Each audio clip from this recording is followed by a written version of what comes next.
అశ్వత్థామ మహాగురు ద్రోణుని పుత్రుడు, స్వయం రుద్రుడైన మహాదేవుని అంశ. సో గైస్, అశ్వత్థామ ఎంత పవర్ఫుల్ అయిన యోధుడో మీకు తెలీదు. అండ్ అలాగే తన గురించి ఎన్నో తెలియని మిస్టరీస్ కూడా ఉన్నాయి. అండ్ ఈ వీడియోలో మనం అవన్నిటి గురించి మాట్లాడుకుందాం రండి. ఇప్పుడు వీడియోలోకి వెళ్లే ముందు అశ్వత్థామ ప్రయోగించింది బ్రహ్మాస్త్రమా లేదా బ్రహ్మ శిరోనామకాస్త్రమో అనేది కింద కామెంట్ చేయండి. అండ్ వీడియోని ఖచ్చితంగా లైక్ చేయండి guys. Let's start the video. మహాగురు ద్రోణాచార్యుడు భీషణ తపస్సు చేసి ఆ రుద్రుడైన మహాదేవుణ్ణి ప్రసన్నం చేసుకుంటాడు.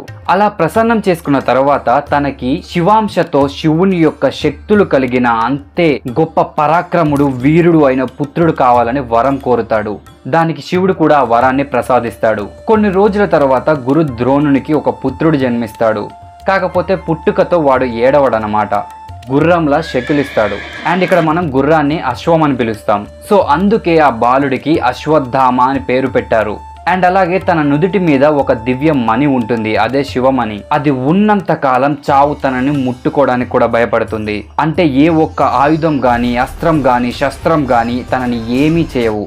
అంటే వాటి వల్ల తనకి మరణం సంభవించదని అర్థం. అండ్ అలాగే అశ్వత్థామ చాలా పవర్ఫుల్ అయిన వ్యక్తి.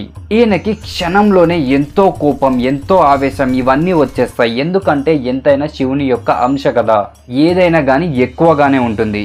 అండ్ ఇప్పుడు మీకు తెలియని ఒక స్టోరీ చెప్తాను వినండి.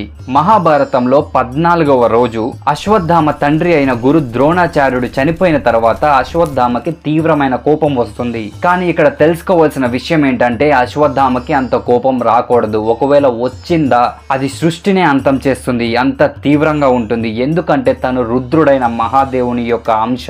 ఇక తన తండ్రి చనిపోయినందుకు తనకి ఎంతో కోపం వస్తుంది. ఆ కోపంతోనే తను నారాయణ అస్త్రాన్ని ప్రయోగిస్తాడు. ఈ అస్త్రం ఎంత పవర్ఫుల్ అంటే దీన్ని ఎవరు ఎదుర్కోలేరు. ఇది సాక్షాత్తు నారాయణుడి యొక్క అస్త్రం. దీన్ని ఎవరైనా ఎదుర్కోవడానికి ప్రయత్నిస్తే వారికి మించిన శక్తి గల యొక్క ఆయుధాన్ని ఇది రిలీజ్ చేసి వాళ్ళని అంతమొందిస్తుంది.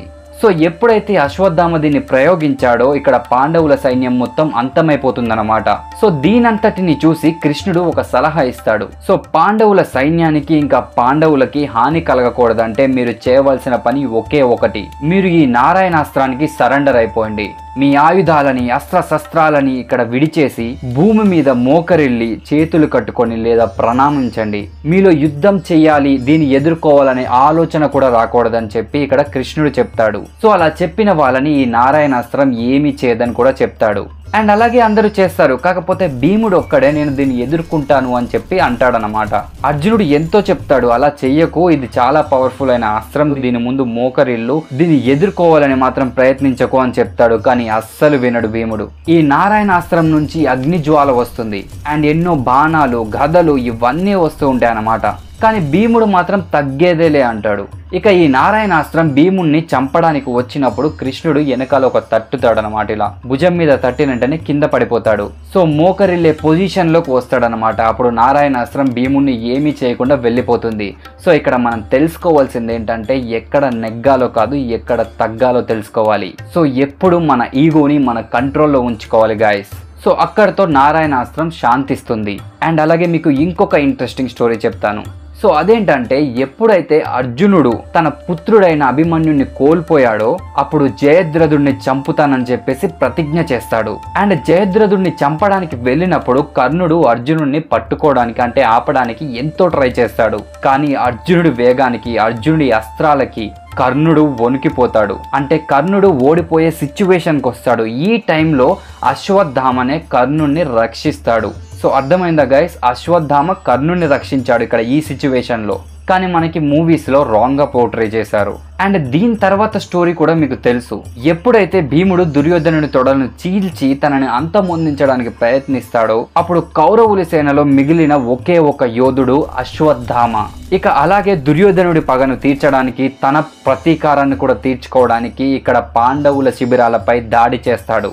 ఆ నైట్ ఎంత ఘోరంగా దాడి చేస్తాడంటే అడ్డొచ్చిన ప్రతి ఒక్కరిని అంతమొందిస్తాడు. వాళ్ళ శిబిరాలని తగలుబెట్టేస్తాడు. అలాగే తన తండ్రి అయిన గురు ద్రోణుని చంపిన దృష్టద్యుమ్నుని తల నరికేస్తాడు. ఆ నైట్ అశ్వత్థామ కోపం పీక్స్కి వెళ్ళిపోతుందన్నమాట. ఇంకా మంచం మీద పడుకున్న వాళ్ళు పాండవులే అని చెప్పేసి వీళ్ళు కూడా మిగలకూడదని చెప్పేసి చంపేస్తాడు. సో ఈ స్టోరీ అంతా మీకు తెలిసిందే. కానీ తర్వాత ఎప్పుడైతే ఇక్కడ అశ్వత్థామ బ్రహ్మ శిరోనామకాస్త్రం ప్రయోగిస్తాడో, అంటే పాండవులు ఎవరు బ్రతకకూడదు అని చెప్పేసి ఈ అస్త్రాన్ని ప్రయోగిస్తాడు.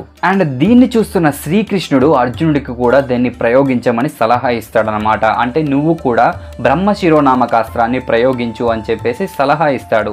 ఇక అర్జునుడు కూడా ప్రయోగిస్తాడు. ఇంకా ఈ 2 అస్త్రాలు కనుక ఢీకొంటే భూప్రపంచమే అంతమైపోతుంది, ప్రజలందరూ నశించిపోతారు. సో ఇలా జరగకుండా ఉండాలని చెప్పేసి అక్కడికి గురువైన వేదవ్యాసుడు వస్తాడు. సో తన శక్తితోటి ఈ 2 అస్త్రాలను ఢీకొనకుండా పట్టుకుంటాడనమాట. ఇక అప్పుడు అర్జునుడికి తన బ్రహ్మ శిరోనామకాస్త్రాన్ని వెనుకకు వచ్చేలా చేయమని చెప్పేసి ఆజ్ఞాపిస్తాడు. ఇక అర్జునుడు ఖచ్చితంగా వింటాడు. ఇక్కడ ఇంకొక పాయింట్ తెలుసుకోవాల్సింది ఏంటంటే, వేదవ్యాసుడు చెప్పిన మాట ప్రతి ఒక్కరూ వినాల్సిందే, మానవుల కాడి నుంచి దేవతల వరకు. అసలు వేదవ్యాసుడు చెప్పిన మాటను వినని వాడంటూ లేడు.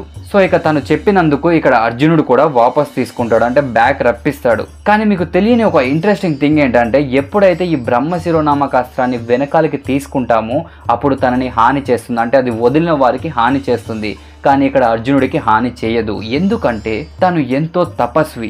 అర్జునుడు ఎల్లప్పుడూ ధర్మాన్నే పాటిస్తాడు, పెద్దలకి గౌరవిస్తాడు, తన ఇంద్రియాలను తన అదుపులో పెట్టుకునేవాడు. సో అందుకనే ఈ అస్త్రం అర్జునుడిని ఏమీ చేయదు. కాకపోతే ఇక్కడ అశ్వత్థామ అలా కాదు. అండ్ ఇక్కడ వేదవ్యాసుడు అశ్వత్థామ కూడా చెప్తాడు ఇక్కడ విరమించుకొని ఈ అస్త్రాన్ని అని. కానీ ఇక్కడ అశ్వత్థామకి తెలియదాయే ఎలా విరమించుకోవాలో అని. సో అందుకని ఇక్కడ ఏం చెప్తాడంటే వేదవ్యాసుడు, ఏదైనా పెద్ద పర్వతం వైపు మళ్లించు దాన్ని అని చెప్తాడు. అండ్ అలాగే నేను ఈ పాండవులు శిక్షించకుండా ఉండాలంటే నీ మణిని మాకు ఇచ్చేసి పాండవులకి క్షమాపణ చెప్పు అని చెప్తాడు. కాకపోతే ఇక్కడ ఈ అశ్వత్థామ ఏం చేస్తాడంటే మణిని ఇచ్చేస్తాడు. కానీ ఆ బ్రహ్మ శిరోనామకాస్త్రం ఈ పాండవుల వంశాంకురం లేకుండా చేయమని చెప్పి ఆదేశిస్తాడు. అంటే పాండవుల యొక్క భార్యలు ఉంటారు కదా, అంటే ఇక్కడ ద్రౌపది అనే కాదు, ఇక్కడ వాళ్ళకి 2 భార్యలు ఉంటారు. సో వాళ్ళ కడుపులో ఉన్న పిల్లలు కూడా బ్రతకూడదు అంటాడు. అండ్ అలాగే వారి కోడలి యొక్క పిల్లలు, అంటే పుట్టబోయే పిల్లలు గర్భిణీలు ఎవరైతే ఉన్నారో వాళ్ళకి గర్భస్రావం అవ్వాలని చెప్తాడు. అంటే ఇక్కడ వేదవ్యాసుని మాట వినడు అశ్వత్థామ. ఇక శ్రీకృష్ణుడికి కోపం వస్తుంది. అశ్వత్థామ, నువ్వు మాట వినకుండా ప్రయోగించావు కదా, ప్రయోగించు, దానిని ఎలా అడ్డుకోవాలో నాకు కూడా తెలుసు, పాండవుల వంశాంకురాన్ని ఎలా కాపాడాలో నాకు తెలుసు అని చెప్పేసి సవాల్ ఇసురుతాడు. దీనికి అశ్వత్థామ నవ్వుతాడు. ఇక శ్రీకృష్ణుడికి కోపం పెరిగిపోయి అశ్వత్థామకి 3000 సంవత్సరాల పాటు బిచ్చగాడిలా తిరుగుతూ, పుండ్లు గాయాలతో, వాటిలో రక్తం స్రవిస్తూ, చీము నెత్తురు కారుతూ, దుర్వాసన వస్తూ ఎవ్వరూ నిన్ను దరికుర చేరరు. సో కాలాంతం వరకు, అంటే 3000 సంవత్సరాల పాటు నువ్వు అలానే బ్రతుకు అని చెప్పేసి శపిస్తాడు. సో ఇది మ్యాక్సిమం అందరికీ తెలుసు, కాకపోతే కొంచెం డిఫరెంట్గా ఉంటుంది మీకు. సో ఇక్కడ మీకు తెలియని ఒక ఇంట్రెస్టింగ్ ఫ్యాక్ట్ ఏం చెప్పబోతున్నానంటే, అశ్వత్థామకి ఈ శాపం కేవలం 3000 సంవత్సరాల పాటే ఉంటుంది. అంటే ఈ క్షణానికి, అంటే ఇప్పటికీ 3000 సంవత్సరాలు పూర్తయిపోయింది. అంటే ఎప్పుడో 3000 సంవత్సరాలు అనేది పూర్తయిపోయింది. అండ్ అలాగే అశ్వత్థామకి ఈ శాపం కూడా పోయింది. ఇప్పుడు అశ్వత్థామ పుండ్లు, చీమురు, నెత్తురు ఇదంతా కారుతూ ఉండదు అశ్వత్థామకి. అండ్ తను కల్కి కోసం వెయిట్ చేస్తూ ఉంటాడనమాట. అంటే తను తప్పులు తెలుసుకొని తను మంచి మార్గం వైపు నడుస్తూ ఉంటాడు. కానీ మ్యాక్సిమం అందరూ అనుకునేది ఏంటంటే, అశ్వత్థామ చీము నెత్తురుతోనే ఇప్పటి వరకు హిమాలయాల్లోనూ అడవుల్లోనూ తిరుగుతూ ఉంటాడు అని చెప్పేసి అనుకుంటారు. కాకపోతే ఆ శాపం పూర్తయిపోయింది. అండ్ అలాగే కల్కి భగవానుడు వచ్చిన తర్వాత అశ్వత్థామనే తన సైన్యానికి ట్రైనింగ్ ఇస్తాడనమాట. సో ఇది గైస్ అశ్వత్థామ గురించి రియల్ ఫ్యాక్ట్స్. అండ్ అలాగే మీకు ఇంకొక విషయం చెప్పాలి. నేను ప్రీవియస్ వీడియోలో కర్ణుడి గురించి అయితే చెప్పాను, కాకపోతే అది అకార్డింగ్ టు మహాభారత్ కాదు, వేరే కొన్ని కథనాల ప్రకారం వారి పుస్తకాలలో ఇలా రాశారు.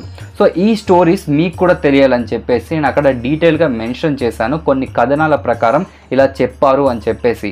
కాకపోతే కొంతమంది దాన్ని పట్టించుకోకుండా కొంచెం నెగిటివ్గా వెళ్ళారనుకోండి. సో దాన్నేమీ నేను పట్టించుకోవట్లేదు, కాకపోతే కొంచెం రిమైండ్ చేస్తున్నాను. అది కొన్ని వేరే స్టోరీస్ ప్రకారం అలా చెప్పబడింది కర్ణుడి గురించి. సో ఇక్కడ మన మహాభారతంలో ప్రతి ఒక్క క్యారెక్టర్ ఎంత పవర్ఫుల్లో తెలుసుకోవాలనుకుంటే కింద కామెంట్ చేయండి నెక్స్ట్ ఏ క్యారెక్టర్ గురించి చెప్పాలో. అండ్ అలాగే మీకు కర్ణుడు అంటే ఎక్కువ ఇష్టమా, లేదా అర్జునుడు అంటే ఎక్కువ ఇష్టమా, లేదా అశ్వత్థామ అంటే ఎక్కువ ఇష్టమా, ఇది కూడా కామెంట్ చేయండి. అండ్ వీడియోని మాత్రం ఖచ్చితంగా లైక్ చేయండి గైస్. మీరు లైక్ చేస్తేనే నాకు అది సపోర్ట్గా ఉంటుంది, నేను ఇలాంటి వీడియోలు ఇంకా చేయగలను. So that's it guys. ఇప్పటి వరకు మన ఛానల్ని సబ్స్క్రైబ్ చేయకుండా ఎవరైనా ఉంటే ఖచ్చితంగా సబ్స్క్రైబ్ చేయండి అండ్ ఈ వీడియోకి లైక్ చేయండి.